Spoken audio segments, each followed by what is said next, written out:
Vamos voltar então para a nossa série de estudos Apocalipse. Apocalipse capítulo 4, verso 1, vamos ver o que diz a palavra de Deus. Depois dessas coisas, olhei, e eis não somente uma porta aberta no céu, como também a primeira voz que ouvi, como de trombeta, ao falar comigo, dizendo: sobe para aqui. Crianças, agora é silêncio sepulcral, e te mostrarei o que deve acontecer depois dessas coisas. Imediatamente eu me achei em espírito, e eis armado no céu um trono, e no trono alguém sentado. E esse que se achava sentado é semelhante no aspecto à pedra de jaspe e de sardônio, e ao redor do trono há um arco-íris semelhante no aspecto à esmeralda. Ao redor do trono há também 24 tronos, e assentado neles 24 anciãos, vestidos de branco, em cujas cabeças estão coroas de ouro. Do trono saem relâmpagos, vozes e trovões, e diante do trono ardem 7 tochas de fogo, que são os 7 Espíritos de Deus. Há diante do trono um como que mar de vidro, semelhante ao cristal, e também no meio do trono e à volta do trono, 4 seres viventes, cheios de olhos por diante, por detrás. O primeiro ser vivente é semelhante ao leão, o segundo semelhante a novilho, o terceiro tem rosto como de homem, e o quarto ser vivente é semelhante à águia quando está voando. Os quatro seres viventes, tendo cada um deles, respectivamente, 6 asas, estão cheios de olhos ao redor e por dentro. Não tem descanso nem de dia, nem de noite, proclamando: Santo, Santo, Santo é o Senhor Deus, o Todo-Poderoso, aquele que era, que é e que há de vir. Quando esses seres viventes derem glória, honra e ações de graça ao que se encontra sentado no trono, ao que vive pelos séculos dos séculos, os 24 anciãos prostrar-se-ão diante daquele que se encontra sentado no trono, adorarão o que vive pelos séculos dos séculos, e depositarão suas coroas diante do trono, proclamando: Tu és digno, Senhor, e Deus nosso, de receber a glória, a honra e o poder, porque todas as coisas Tu criastes, sim, por causa da Tua vontade vieram a existir e foram criadas. Deixa aberto aí, não fecha, fecha apenas os olhos para esse estupendo texto.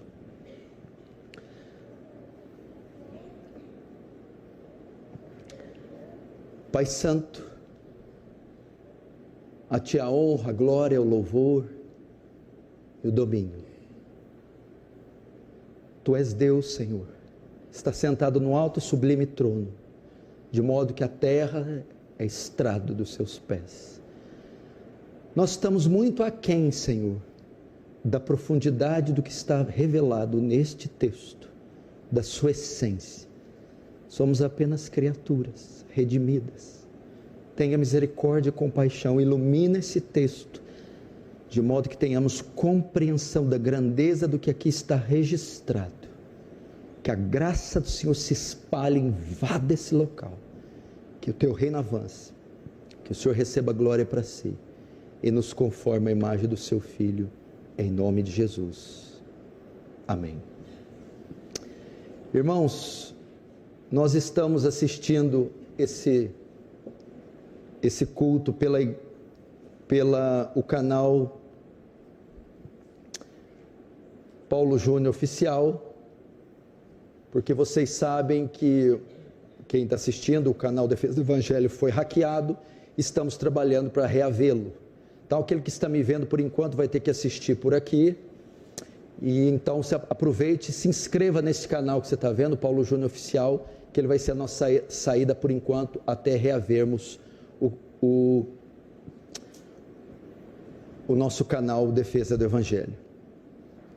Deixa eu ver aqui, só vou tentar, que isso aqui é o meu retorno visual.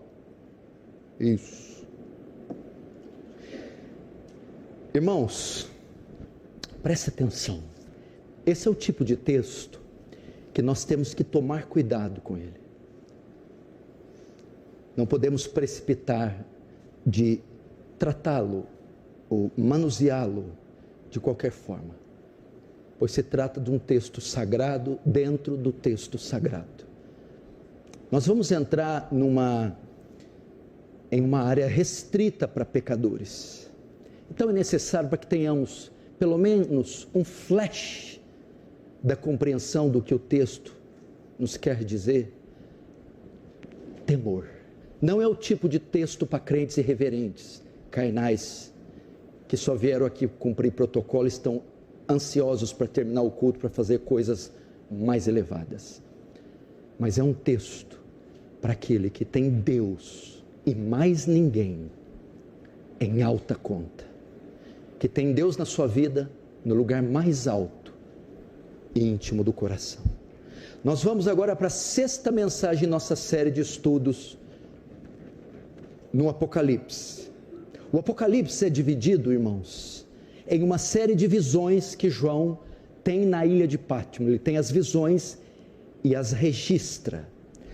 Nós já tratamos da primeira visão, a primeira visão da série, é a visão do Cristo glorificado, cuidando das suas 7 igrejas.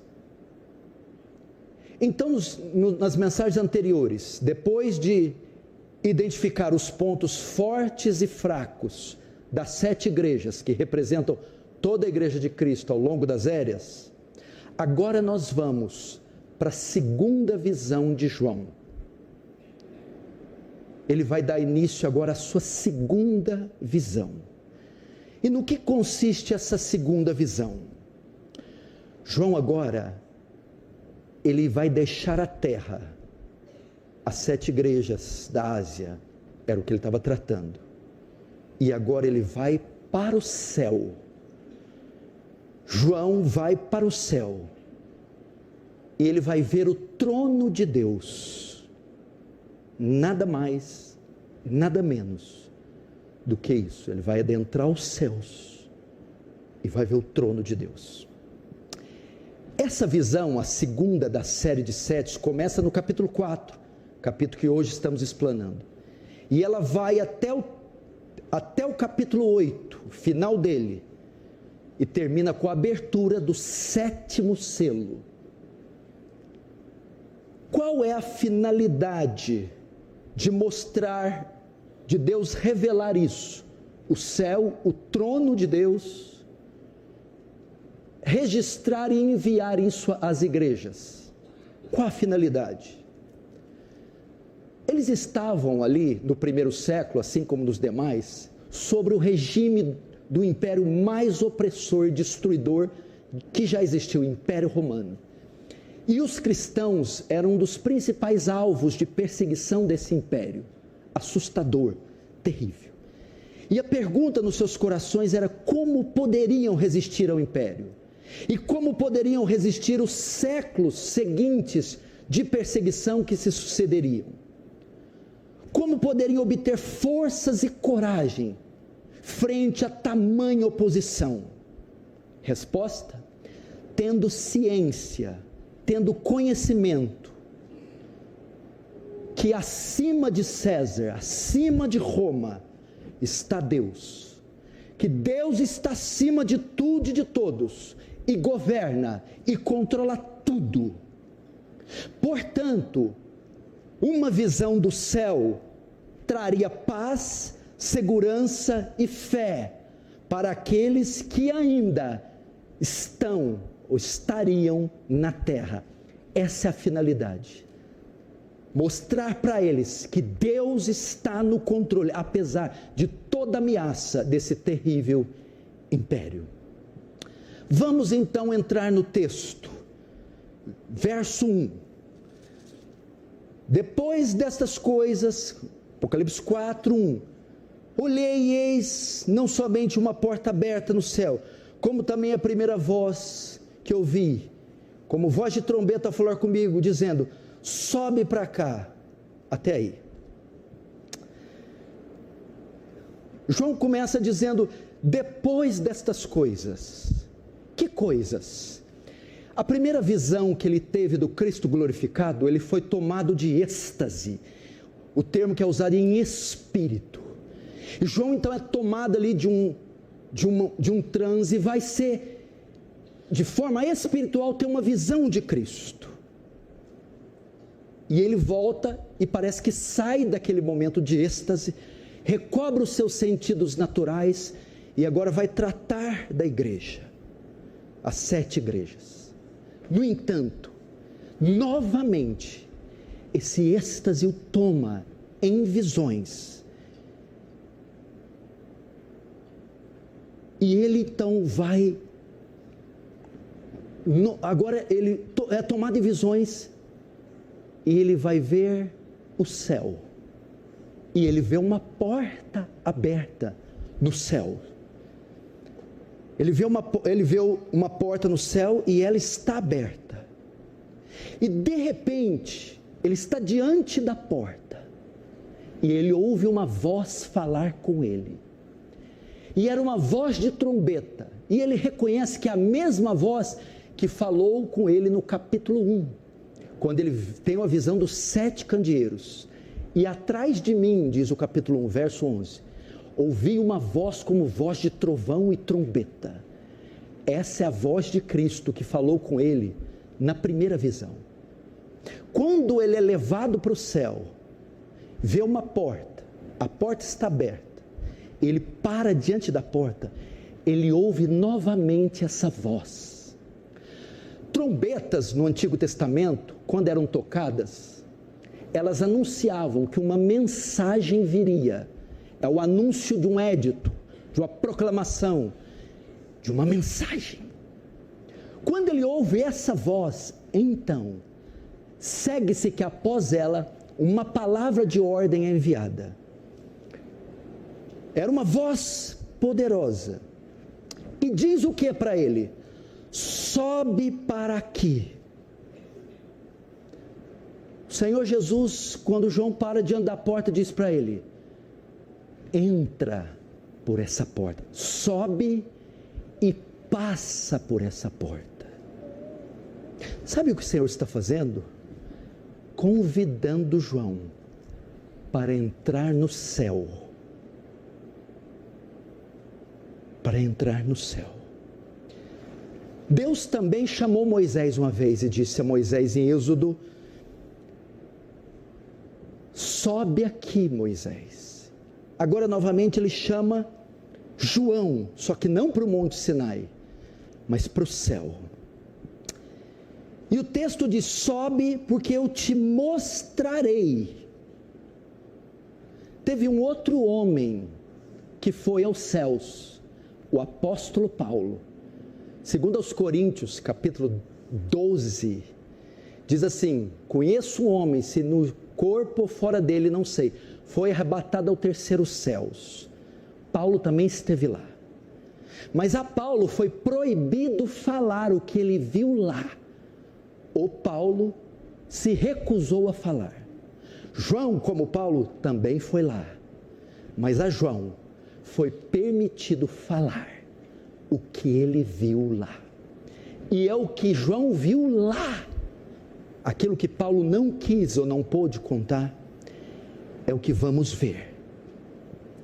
Cristo convida João para subir ao céu, com o fim de mostrar acontecimentos futuros, porque o verso 1 diz: a voz como de trombeta ao falar comigo, dizendo: sobe para aqui, e te mostrarei o que deve acontecer depois dessas coisas.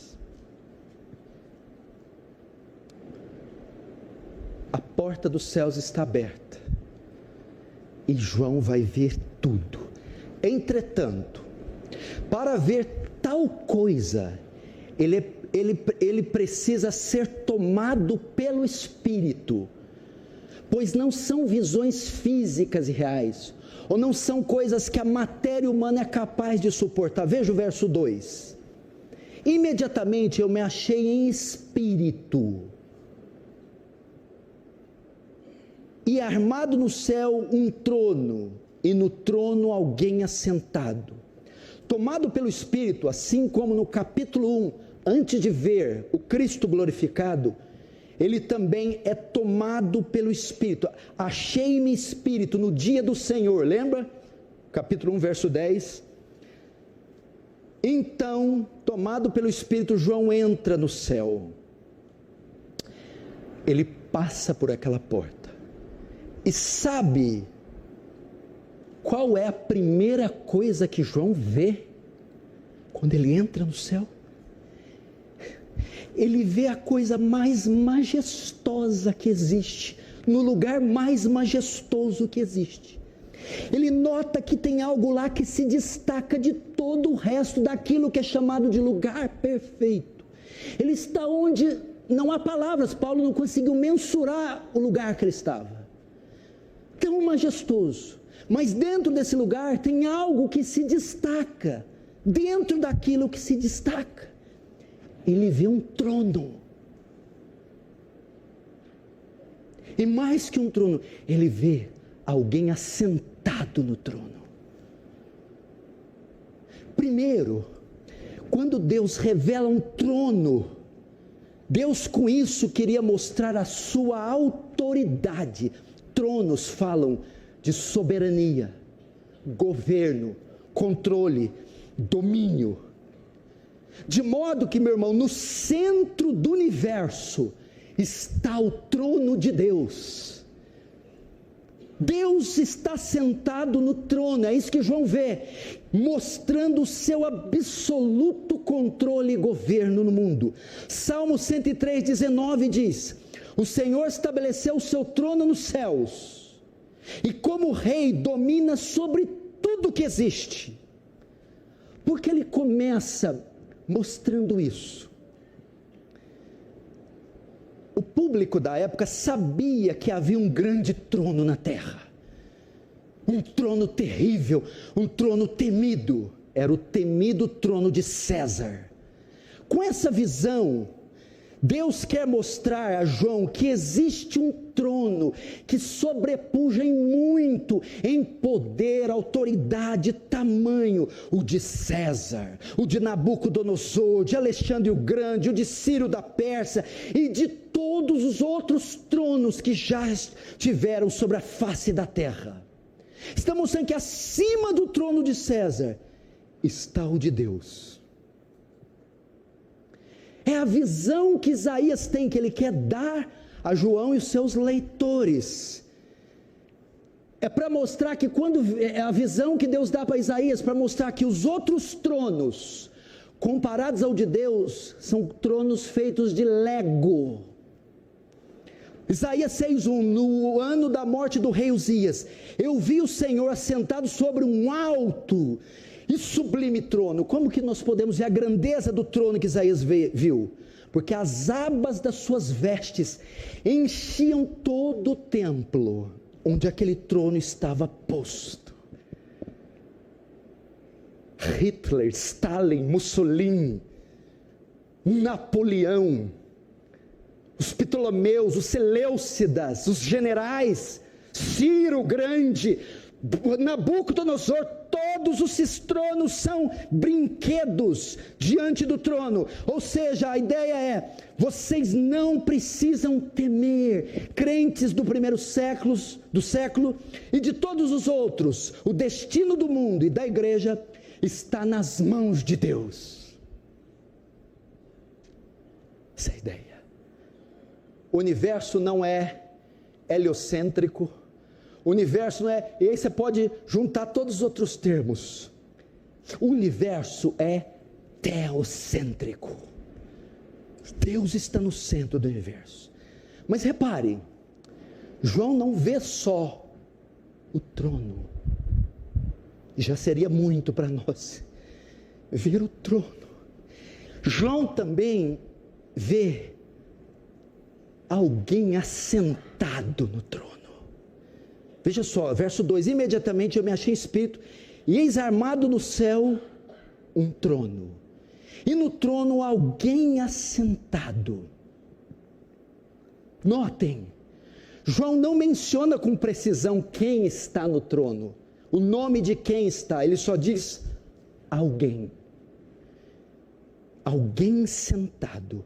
Ele teme dizer, pois ele sabe que aquele que está assentado no trono é indescritível a sua grandeza, glória e majestade. E ele se limita a dizer, alguém. E para descrever quem está sentado, ele vai usar símbolos, formas, cores. É o máximo que ele consegue para descrever quem está sentado no trono.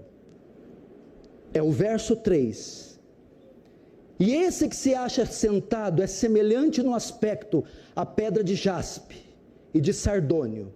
E ao redor do trono há um arco-íris, semelhante no aspecto à esmeralda. Essa é a única forma de explicar quem está sentado no trono. Ele começa dizendo assim: o que está sentado era semelhante ao jaspe, o sardônio e a esmeralda. Para nós entendermos aqui, nós temos que ver o significado de todas as pedras juntas. Ele vê 3 pedras preciosas. O jaspe parece com um diamante, o sardônio parece uma safira, e a esmeralda, que já é conhecida. Para saber o que significa, veremos o que elas significam juntas e separadas. Primeiro, jaspe, sardônio e esmeralda, principalmente o jaspe, que parecia um diamante, um cristal, algo que brilha. Essas pedras todas, com o destaque do diamante, mostravam brilhos, formas sextavadas, cores. Isso é para demonstrar a glória daquele que está sentado no trono. É para mostrar a beleza, a grandeza, o valor, a justiça, as cores. E é só dessa forma que João consegue definir. Esse juntamento de joias fala da riqueza, fala da beleza, fala da majestade, fala do valor daquele que está sentado. É uma expressão da sua glória.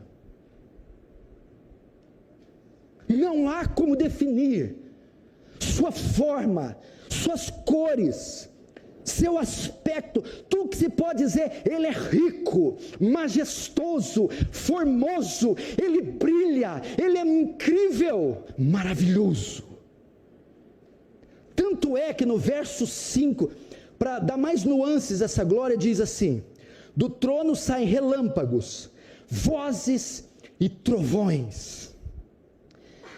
João empresta essa palavra de Êxodo 19, no Monte Sinai, quando Deus desceu. O mesmo fenômeno aconteceu, Êxodo 19, verso 16 em diante.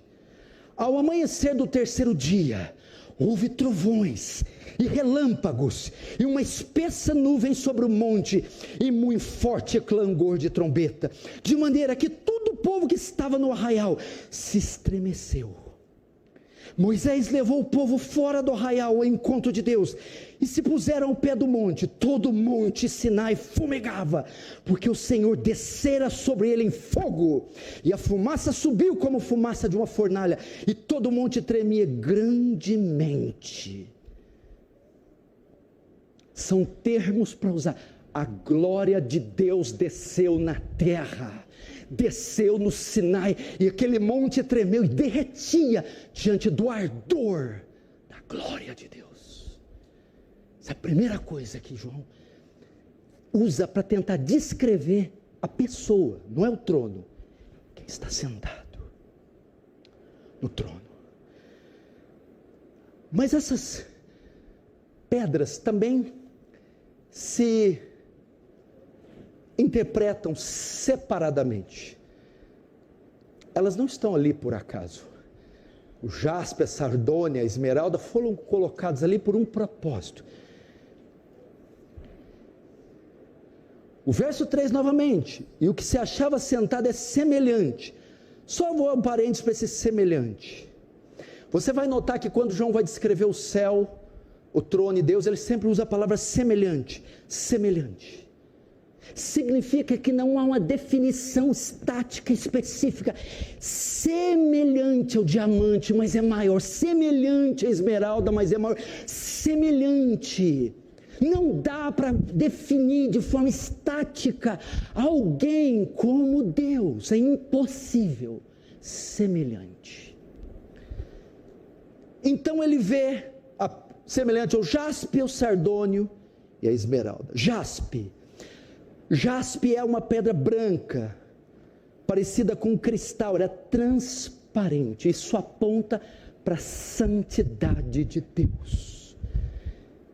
Tanto é que em Apocalipse 20 ele vê um trono e vê um trono branco, falando da pureza, magnificência, impecabilidade, perfeição de Deus, a sua santidade. Depois ele vê a pedra de sardônio, era uma pedra escarlate, vermelha. Ela expressa os juízos divinos. Seu caráter santo não pode tolerar pecado. E os pecados então devem ser punidos. Isso na forma da pedra de sardônio. Entretanto, João nota que também ao redor desse trono há um arco-íris. Meu irmão, veja que coisa magnífica. O verso 4.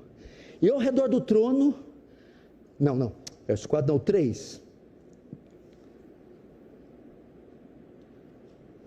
A última parte. Ao redor do trono há um arco-íris, semelhante no aspecto a uma esmeralda. Ele vê um arco-íris. Um arco ao lado do trono. Essa imagem, João tinha familiaridade com ela, reporta para os dias de Noé, para após o dilúvio. Lembra que após o dilúvio, Deus, ele cria um arco, que era símbolo da aliança que ele fez com Noé, dizendo: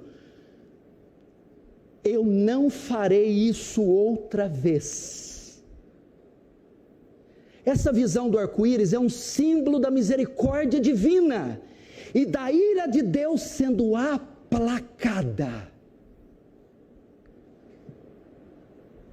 Preste atenção, a tempestade passou para os que creem, para o povo de Deus, pois Cristo se colocou no lugar do pecador, de modo que mesmo Deus tendo sua santidade ofendida, seus juízos caíram sobre Cristo, como pagamento por essas ofensas.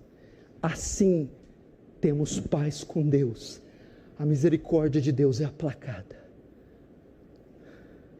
Você não entendeu ainda, né? Presta atenção, notem, João está vendo o céu, e a atenção está para o centro do céu, o trono, e no centro do centro, o que está sentado no trono, o que está contido. Veja, João está no céu, e sua atenção está voltada para o centro do céu, o trono. E no centro, o centro dos centros, aquele que está sentado. E o que está contido? No centro dos céus, o Evangelho. A santidade de Deus sendo ofendida pela pedra de jaspe. O justo juízo de Deus sendo aplicado pela pedra de sardônia. E o sacrifício substitutivo de Cristo, que aplaca a ira, e assim nos faz ter paz com Deus. No centro do trono, nós temos o Evangelho. Meu Deus do céu, é o Evangelho. O Evangelho é o centro de tudo. Não tinha outra forma de descrever o trono e quem está sentado, senão a história da redenção. Essa é a linguagem que precisamos compreender. O justo Deus se fez homem, se fez culpado, levou os pecados, isso foi feito maldição, sofrendo a ira de Deus Pai, podendo redimir os pecadores, e assim fazendo a sua aliança, o seu no centro do centro do centro de tudo, está contido o Evangelho.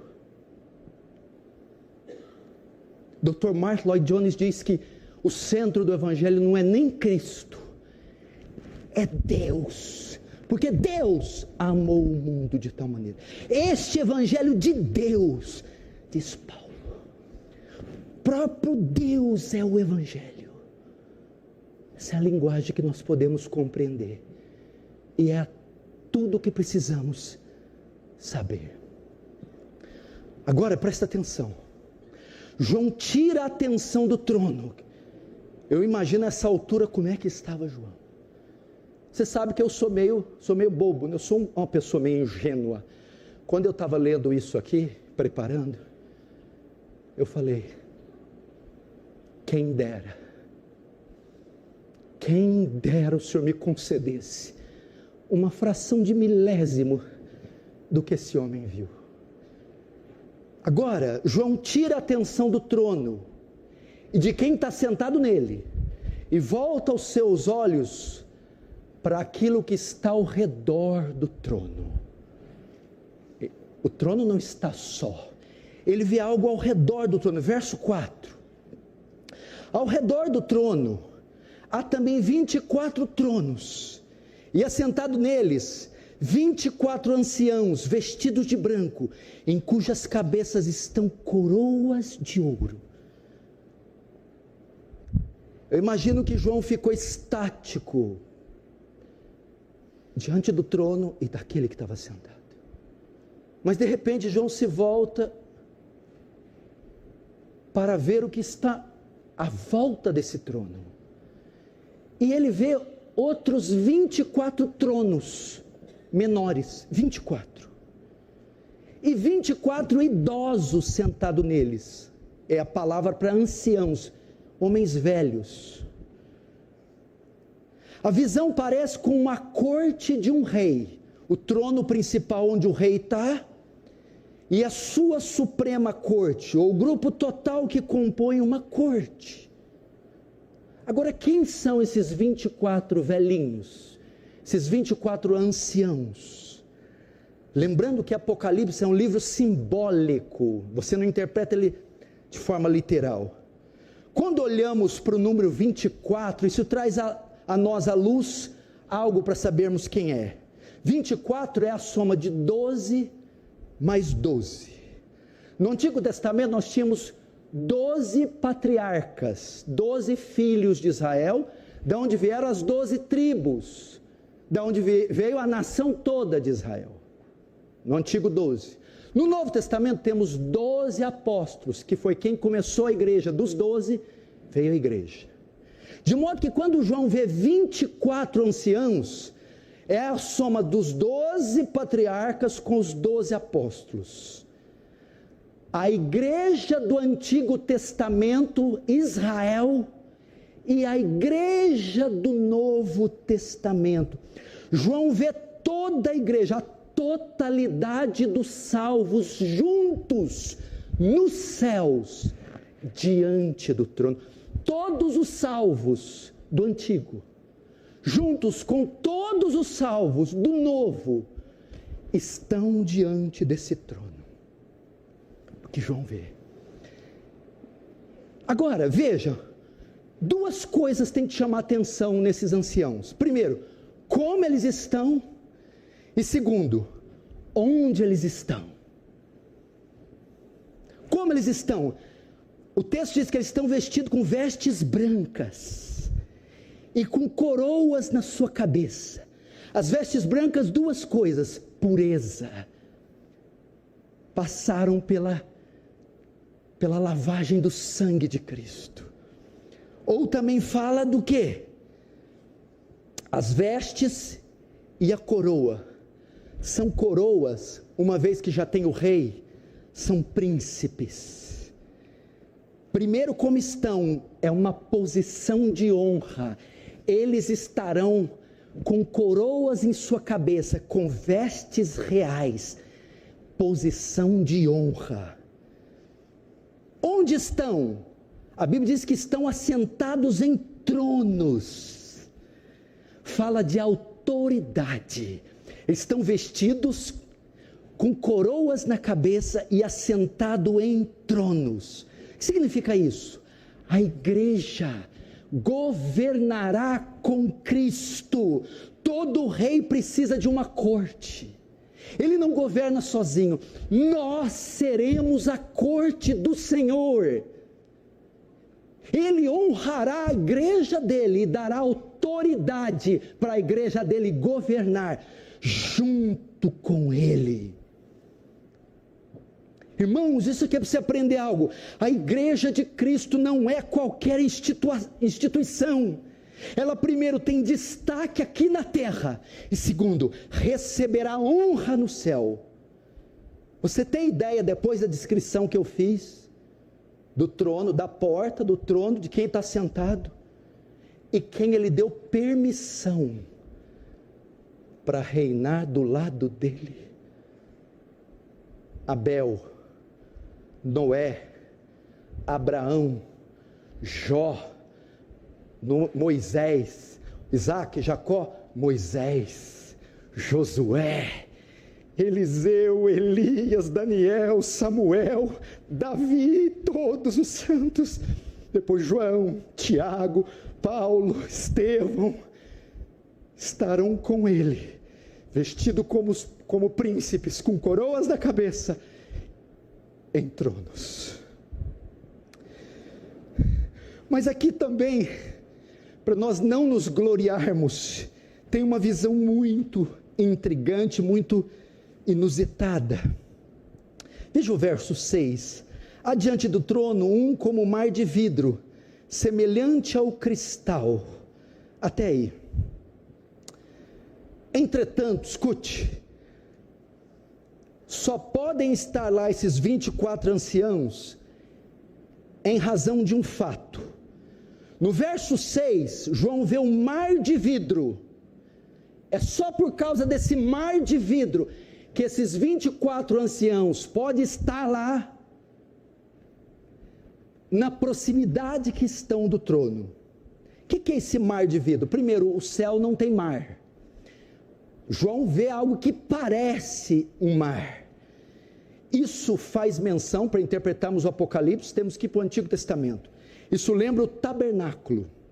Havia uma pia, uma bacia enorme de bronze, onde os sacerdotes lavavam as mãos após oferecer o sacrifício, de modo que sem a lavagem nesse mar, eles não poderiam entrar no Santo dos Santos, que é um tipo do trono, do céu, onde Deus está. Ou seja, é só dessa forma que os anciãos podem estar tão próximos de Deus, esse Deus cheio de relâmpago, de jaspe, sardônia, esmeralda e trovões, sem morrerem, através da purificação que receberam pelo sangue de Jesus, seu sacrifício. Uau! Só assim, só dessa forma que eles podem estar lá, sem caírem mortos pela glória. Agora, ele tira a atenção do que está ao redor e volta de novo seus olhos para o trono. Agora ele vai ver 7 tochas. Verso 5. Do trono saem relâmpagos, vozes e trovões, e diante do trono ardem 7 tochas de fogo, que são 7 Espíritos de Deus. O que João pretende com essa visão das 7 tochas? Veja só, parece que o trono está no lugar de destaque, e diante dele está um candelabro, 7 tochas, 7 lâmpadas, fumegando, ardendo diante do trono. E João define elas como 7 Espíritos de Deus, que não tem 7, é um só, mas a totalidade do Espírito de Deus. Existem duas interpretações aqui. A primeira e a segunda mais viável. A primeira é que Deus reflete a sua glória, a sua luz ao mundo, através das 7 igrejas. Volta para as 7 igrejas da Ásia. Aquela glória toda que eu estou descrevendo só pode ser vista pelo mundo, manifestada através das igrejas locais espalhadas. Segundo, e a interpretação mais viável, meu Deus do céu, nós só podemos entender o que está acontecendo ali, nessa visão de João, se nós voltarmos ao tabernáculo de Moisés. Havia alguns ambientes no tabernáculo. Um deles era o santo lugar e o santo dos santos. Havia uma cortina que separava o santo dos santos, o céu, o trono de Deus, do Santíssimo.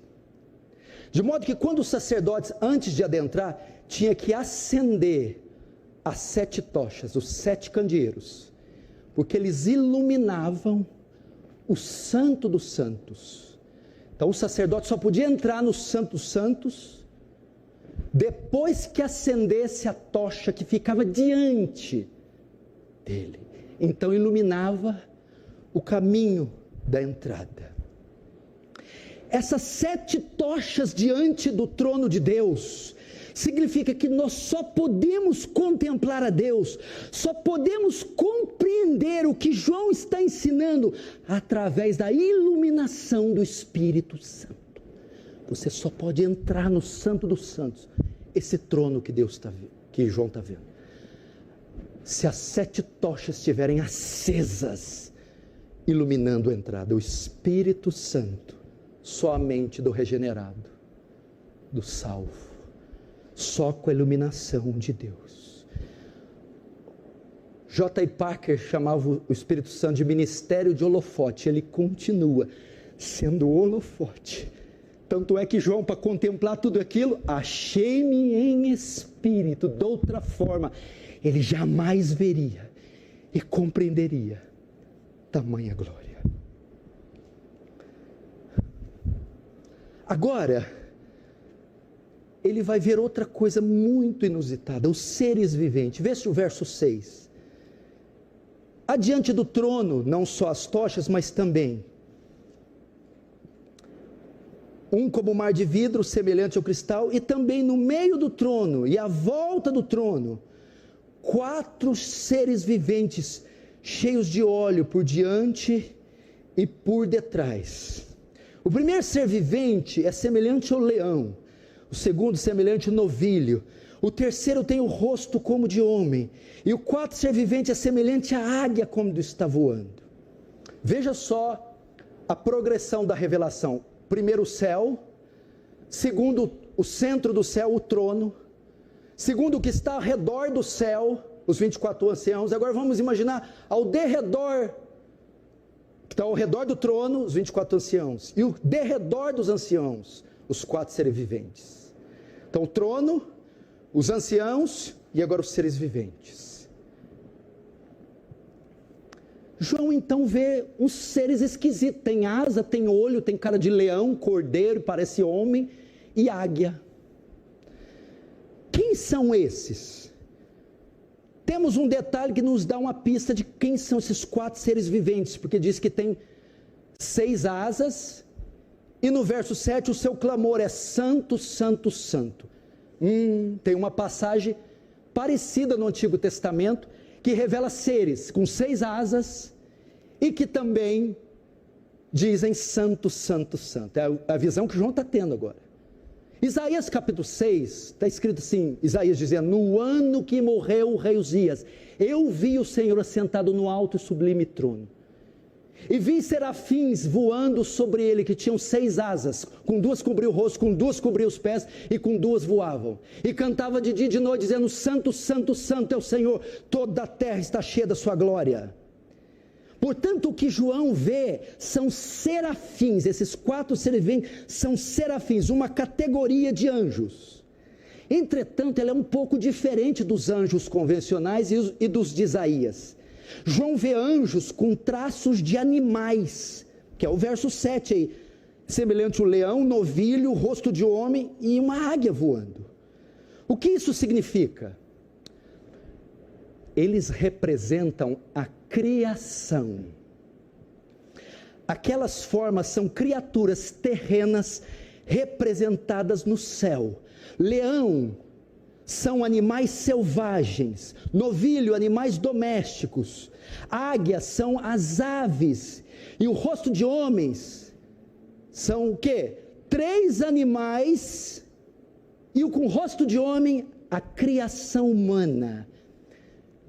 Deus quer com isso mostrar, mesmo no céu, o valor que a criação tem, e que tanto tem que ela não será extinta. Apocalipse 21, João diz: eis que vi novos céus e nova terra. João não vê só novos céus, vamos todo mundo para o céu. João vê também nova terra. Essa criação vai ser renovada, ela não está fora dos planos de Deus. E Deus tem um plano para redimi-la. Romanos 8, 19, 21 diz: a ardente expectativa da criação aguarda a revelação dos filhos de Deus, na esperança que a própria criação, que é isso? Árvores, animais, céu, lua, estrelas, o cosmos, será redimido do cativeiro da corrupção para a liberdade da glória dos filhos de Deus. João então vê no futuro a criação, este mundo redimido nos céus. Você está entendendo? Primeiro ele vê a igreja ao redor, e ao redor da igreja a criação próxima àquele trono.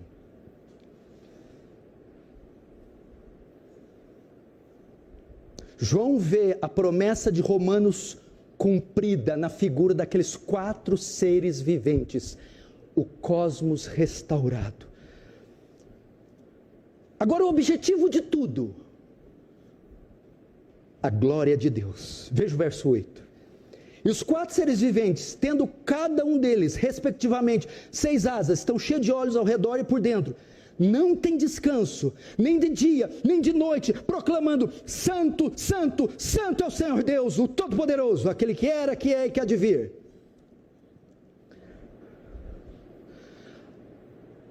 O que João vê agora? Agora, tudo que está no céu converge para o que está no centro dos céus. Esses seres viventes se voltam para o trono e começam a louvá-lo sem parar. A criação redimida se prostra diante do trono e louva. E o termo diz: eles não têm descanso, ou seja, louvam sem parar, ininterruptamente, dizendo: Santo, Santo, Santo é o Senhor, o Deus Todo-Poderoso.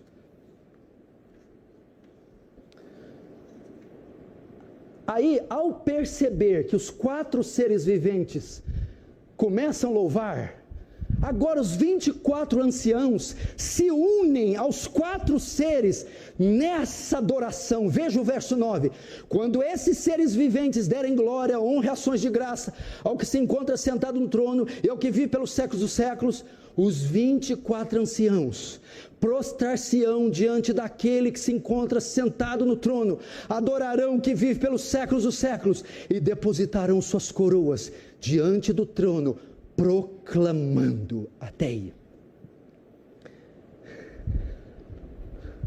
O coro dos 4 seres viventes, a criação, se une agora aos 24, os 24 anciãos se unem em adoração aos 4 seres viventes, e todos juntos, em uma só voz, vão adorar ao Senhor. Mas notem, quando os 24 anciãos percebem que os 4 seres viventes estão adorando, eles têm reações, eles reagem. São 4 reações que estão no verso 9. Primeiro, eles se prostram diante do trono de Deus, Verso 10, os 24 anciãos prostrar-se-ão em humilhação ao Senhor, diante do louvor do coro da criação. A igreja se curva e se humilha diante de Deus. Segunda reação, eles depositam suas coroas diante do trono. A última parte, depositarão suas coroas diante do trono, honra e submissão à autoridade do rei. Eles se ajoelham e tiram as suas coroas em honra àquele que está sentado no trono. E terceiro, a adoração, e adorarão o que vive pelos séculos dos séculos. Todas as formas de adoração. Então, a cena se abre para quase que o último ato. É o último, depois tem o último do último. E é o louvor. Porque eles depositam as suas coroas diante do trono e proclamam. A quarta reação, os 24 anciãos agora vão encher seus pulmões e louvar a Deus.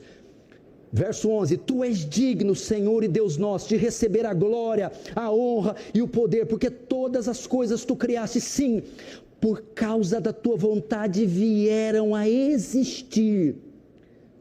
Os 4 seres viventes a plenos pulmões louvam e declaram a glória de Deus. Agora, qual é o teor desse cântico? Pelo que os 4 seres viventes, os 24 anciãos o louvam? Primeiro, por quem Deus é, os seus atributos. No verso 10, você vê lá, deixa eu ver se é o verso 10 mesmo. Não, é o verso 9.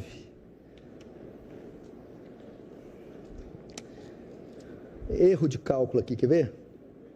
O 8. Não é o 8 não, filho. É o 8. Verso 8. Os 4 seres viventes, tendo cada um respectivamente 6 asas cheios de olhos ao redor, não tem descanso, e proclama: Santo, Santo, santidade, todo-poderoso, onipotência, aquele que era e que há de vir, eternidade. Primeiro, eles o louvam por quem Deus é, os seus atributos, sua santidade, onipotência e eternidade, toda a sua beleza mostrada no quadro. Segundo, eles o louvam pelas coisas que Deus faz, pelo que Ele faz, suas obras. O verso 11, tu és digno, Senhor nosso Deus, de receber glória, honra e poder. Por quê? Porque todas as coisas tu criaste, por causa da tua vontade vieram a existir. Criação, queda, redenção da terra, dos céus e da igreja. É por isso que Ele é louvado. Deus é louvado porque o Apocalipse 4 revela Ele como Criador, como Salvador, revela os seus atributos e revela a glória dEle. Agora, irmãos, o grande finale.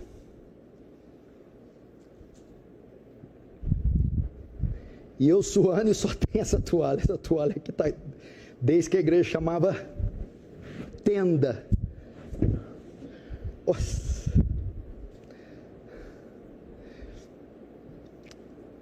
O grande finale. Escute, presta atenção. Lembra que na introdução eu disse que o propósito de mostrar o trono era consolar os irmãos por causa dos impérios? Lembrou? Ok. Veja que os verbos no verso 9 estão todos conjugados no futuro. Prostrar-se-ão, adorarão e depositarão. O que isso significa? Que João está descrevendo coisas que ainda não aconteceram, mas que Deus está antecipando a ele. Isso é uma antecipação do final de tudo. E o que tem? A cena então se fecha com os céus e a terra adorando Deus, a criação redimida, os 4 seres viventes, junto da igreja redimida, os 24 anciãos, todos estão prostrados diante do trono de Deus, em um coro que jamais se ouviu, adorando e entoando louvores, para todo sempre, ao Deus Todo-Poderoso.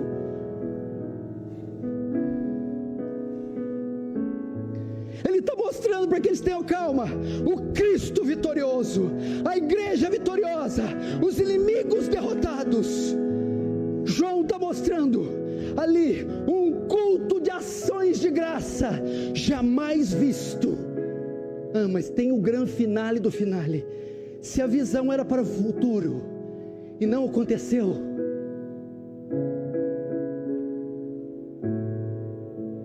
João vê você lá, os 24 anciãos, totalidade dos crentes do antigo e dos novos. João vê você lá, ainda não aconteceu, portanto o que ele está vendo é eu e você, fazendo parte daquele coro.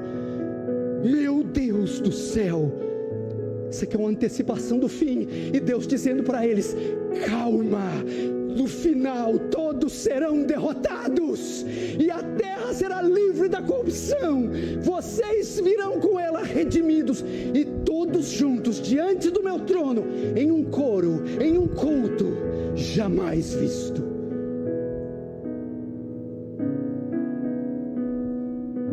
João vê você aqui, você está entre os 24 anciãos. Esse dia vai chegar, todos estaremos lá. Você está sendo perseguido? O que será das próximas eleições? Qual regime governará o Estado, a nação, o continente, o mundo? Quais leis serão aprovadas? Haverá perseguição, pestes, mortes. Tem um trono que está acima de todos os tronos, e já antecipou o fim. Oh, irmão, você vai estar vestido com aquelas vestes, coroado com a sua coroa, em seus tronos. Então, quando a criação chegar redimida, nós prostraremos com as nossas coroas, dizendo: Santo, Santo, Santo é o Senhor. Todas as coisas passaram, tudo se fez novo. A vitória da igreja é do povo de Deus. Feche os seus olhos, curva a sua cabeça.